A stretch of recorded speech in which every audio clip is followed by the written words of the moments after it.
KBR park کے اطراف سڑکوں کی توسیع 826 کروڑ روپے مختص۔ ریاستی حکومت نے شہر حیدرآباد کے KBR پارک کے اطراف سڑکوں کی توسیع اور انڈر پاس فلائی اوور کی تعمیر کے لیے 826 کروڑ روپے مختص کیے۔ اس سلسلے میں سرکاری احکام جاری کر دیے گئے۔ ذرائع کے مطابق KBR کے اطراف 4 انڈر پاس اور 6 فلائی اوورز کی تعمیر کی جائے گی۔ اس طرح پارک کے اطراف 6 جنکشنز کو ترقی دینے کا فیصلہ کیا گیا۔ اس کے لیے 826 کروڑ روپے مختص کیے گئے، جن میں پہلے مرحلے کے تحت 421 کروڑ روپے سے جوبلی چیک پوسٹ کے پاس پارک انٹرنس جنکشن کو ترقی دی جائے گی۔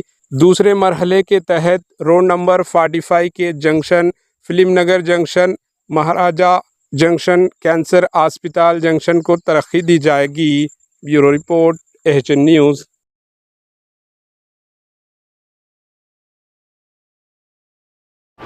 AHN نیوز کو لائک کریں، شیئر کریں اور سبسکرائب کرنا نہ بھولیں۔